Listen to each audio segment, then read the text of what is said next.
اے ایمان والو، نہ تو اللہ اور رسول سے خیانت کرو اور نہ اپنی امانتوں میں خیانت کرو، اور تم ان باتوں کو جانتے ہو، اور جان رکھو کہ تمہارا مال اور اولاد بڑی آزمائش ہے، اور یہ کہ اللہ کے پاس نیکیوں کا بڑا ثواب ہے۔ مومنو، اگر تم اللہ سے ڈرو گے تو وہ تمہارے لیے حق و باطل کا فرق ظاہر کر دے گا اور تمہارے گناہ مٹا دے گا اور تمہیں بخش دے گا، اور اللہ بڑے فضل والا ہے۔ اور اس وقت کو یاد کرو جب کافر لوگ تمہارے بارے میں چال چل رہے تھے کہ تم کو قید کر دیں یا جان سے مار دیں یا وطن سے نکال دیں،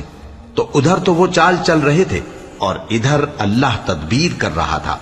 اور اللہ بہترین تدبیر کرنے والا ہے۔